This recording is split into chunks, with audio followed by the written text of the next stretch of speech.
literally steal the cut from Lawrence of Arabia from Lawrence Fishburne doing the match blowout to the cut to the desert. Oh yeah. And obviously as they've gotten epic in scale, they've gotten a little bit more ridiculous in terms of physicality in a way that I've very much enjoyed. Like even that image of just, John Wick on horseback with his pistol, like literally in the Jordan desert from Lawrence of Arabia, but like shooting at, still trying to do like John Woo fucking shooting and shit like that. Like very cool. And again, there's also a big section here basically ripped straight from Walter Hill's The Warriors, which is really cool, like the whole like radio section and all the gangs getting together to go and take them down. And so like there's a lot of stuff to praise in the location work and how they use so much of these the old actors that they've been using. Like McShane is good in the film. Sonata actually in the Osaka section I thought was really, really good. Amazing. Adkins, baby.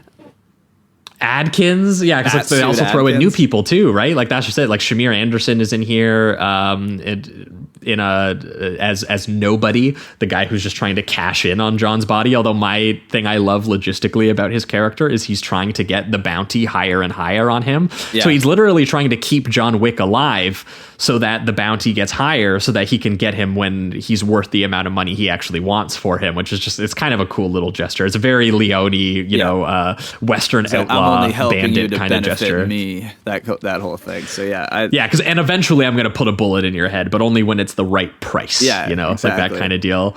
Rina Sawayama, the like musician who I was kind of vaguely familiar with her music, but she's pretty cool in the sequence as Sonata's daughter. In the sort of like Japanese continental sequence. Speciality.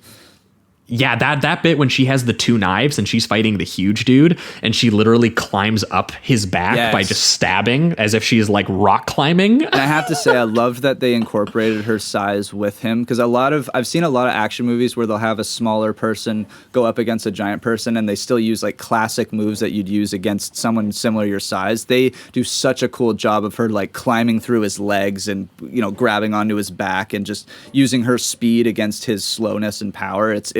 I loved that matchup. That was cool. And yeah, just it's a funny gag just to have her climb his back while he climbs stairs. It's great. Like they just find such a cool way to use that. I guess that would be more so something you would see. They find a way to make violence ridiculous and arduous, like no matter like what it is that they're doing, no matter how cleanly shot and how like expertly choreographed it all is. And I love, it's just watching Adkins specifically, like he you could tell that he had the big suit on. Our boy Scott Adkins finally in John Wick. Let's just take a moment. Yeah, it's awesome. This has been a long time coming. He's so sick. Like, come on, man. And the fact that they put him in a fat suit that makes him look like a cross between like the Penguin and Sammo Hung. Totally.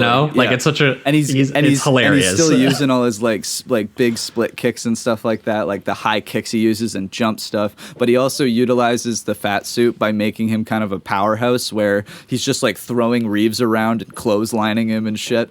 I almost thought he was going to do like a get in my belly part or something. Like he's hamming it up like that, which is fun because he's got these big gold teeth and he's just constantly like yelling and kind of being, he does kind of have a fat bastard quality to him, just the way that he's almost funny, his character, the way he delivers the way that he hams it up is hilarious, where he's just like, okay, so you want to kill him and you want to kill him and I want to kill, we are in a dilemma. Even his death, when he finally dies and they do the close-up of his face, he's got this like funny stupid smile on, like or a shocked face, and he yanks his tooth out for evidence that he killed him, which is like he has to go back and do that, which is like and the even funnier bit with him is when he punches him and he thinks that he's punched him to death, but then he still gets up and starts like running away in his fat suit. It's it's fucking awesome. I love and even the setting of that, the club location with like the waterfalls coming through the neon lights and the axe fighting that they're doing. Yeah.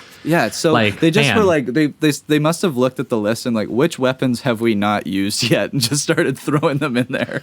Medieval axes. Yeah, it's get them in the Collateral nightclub. Yeah, it's so and also funny. make everyone wet. It's so funny that it's in this like very futuristic, very modern looking club, and they're wielding fucking medieval axes at each other. It's hilarious. Yeah, I mean, I've always loved that element of the production design for these films where it's always been like, you know, here's the old archaic institution that John was a part of and that he's trying to escape, but it's now in like this modern, almost expressionist, like experimental art world in a way too. Like that second one has the when they go to Italy and they have Django as the continental guy there, and they have that ancient Roman ruin, but they fill it with like the neon rave stuff, and that's where that big fight happens. So like that's been a production design element they've been doing for a while. I've always appreciated about these films. Like it's very unique to them. They're paying homage basically to the old school classic stuff that they're taking from like the old westerners, the stuff like with Buster Keaton, and then throwing it into the DTV stuff that we've seen with like Hyams, like with all the neon clubs and the dirty, gritty kind of nightlife and all that. So I can't believe how well they fuse together. It's the fucking coolest fusion of things I've ever seen in my life. I love it so much. So I am looking forward to whenever they do like spin-offs and stuff. So because I guess suppose we can get to the ending here where it's because I was gonna say we haven't talked about much of Donnie Yen yet, because Donnie Yen would be one of the main spin-offs, and Donnie Yen, amazing inclusion, one of the best martial artists just of all time. Adkins has worked with him a couple times in Hong Kong and basically thinks he is the best alive, and Donnie Yen, I watched an interview with him where he basically said that Stahelski, because Stahelski, it's worth noting, like not only is he like a stuntman,